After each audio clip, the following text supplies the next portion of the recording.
So we submitted our scenario. We've done lots of simulations of the scenario against our weather data, and we've done lots of statistical processing to work out probabilities and correlations. And eventually our policymaker or our planner will get a message saying, okay, it's ready for you to go and look at your results. And when they do, this is where they come. So we present a scenario performance summary with some basic information here.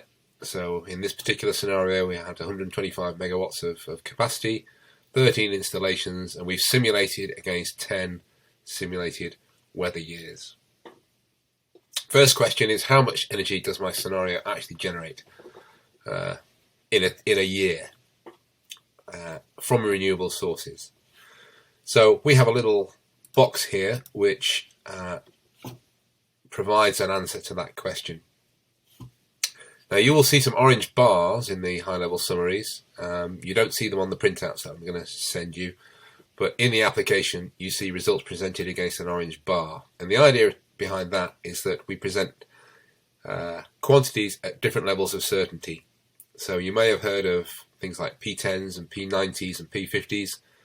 So a P90 value, for example, is a value that is expected to be exceeded 90% of the time. And a P10 value is going to be exceeded 10% of the time. And P50, half the time it should be exceeded. So that's what you're seeing in this orange bar here. On the left-hand side, you're seeing the P90s, so that's a low value. In the middle, you'll see the P50 value, the 50th percentile, or the 50th exceedance probability. And on the right-hand side, you see the 10th exceedance probability. P10 as they call it. So we've estimated those values running against all of that history of weather data. We can actually estimate our level of certainty in those values as well. So if you click on this little U button here, it'll tell you, well, we're telling you the EP90 is 284, but it could be between 278 and 290 gigawatt hours. And the same for the EP50, the P50, and the same for the P10. So EP is our way of saying P90 or P10, but we call it an EP to distinguish it from percentiles, which is important when you're talking to statisticians. So whenever you see an orange bar, that's what you're seeing. And we have various quantities that we estimate.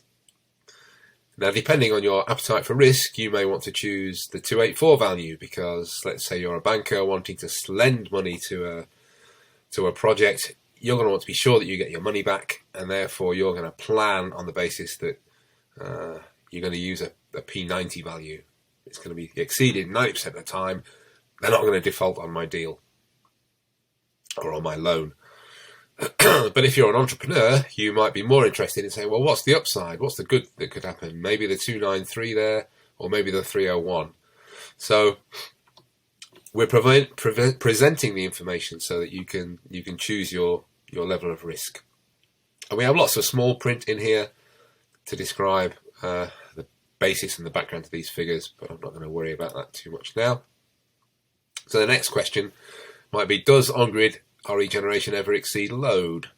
So I didn't show you, but you can drop a demand curve. So basically power demand through a year every 10 minutes or every hour. You can drop that into the application, and we will compare the renewable energy generation against that demand.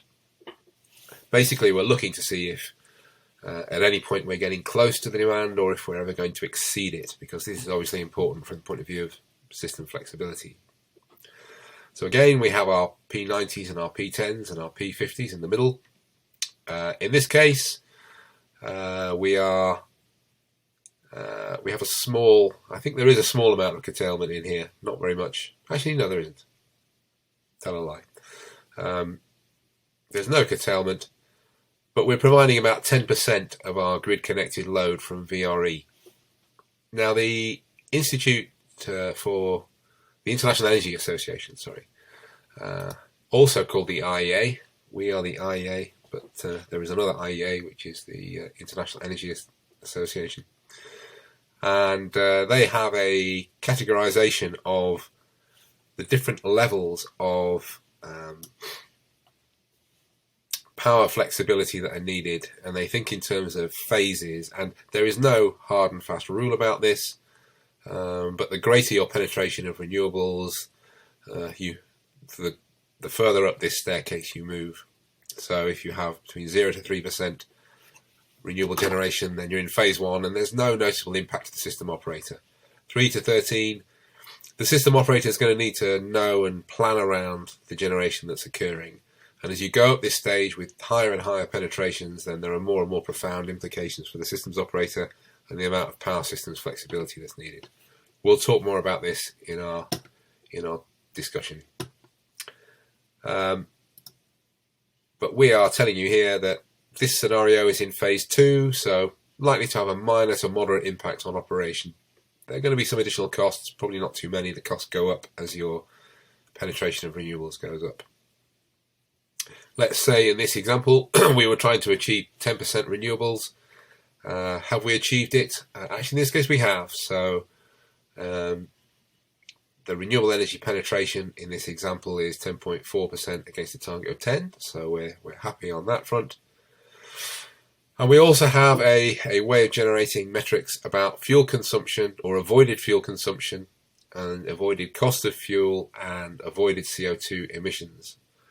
So again, I didn't show it you, but there is a way of setting up some factors to calculate those values or estimate those values to a first level of approximation. And that's what we're seeing here.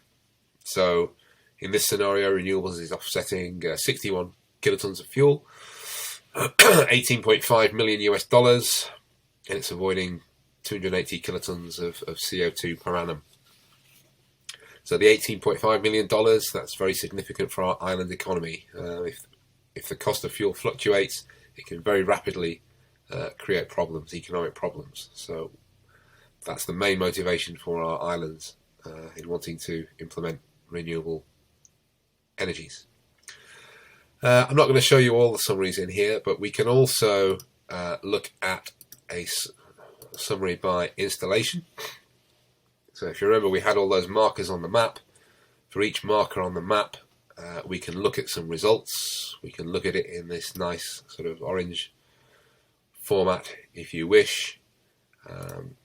Or you can see the information by generation, by installation in the form of a table. So we've got 100 pieces of information in here that we might want to pull out and show in this table. I'm not going to go into too much detail on that. But one thing that we've done, and I will just show you here, is that one of the things we can report on is a levelized cost of energy. We call our levelized cost of energy LCORG for levelized cost of renewable generation. That's just to be specific about the fact that it's renewables only. It is a levelized cost. It doesn't include transmission distribution costs or fossil fuel generation costs or anything like that. It's just the renewables portion of it. So we calculate that. We'll talk about this in the lecture as well as to how we do that. There's also a little marker here that says you can download our calculation as to how we arrived at that. And if I click on that, it tells me I've not got permission. But normally you would be able to download at that point. And I will show you an example, and I will send you in your pack an example of one of those spreadsheets. And the idea behind this is that you can play around with the assumptions and do sensitivity modelling on that levelized cost calculation. So there you go. That's the summary level. I'll stop now for this video, and then we shall pick up exploring the data and exploring those time series a bit more. Thanks.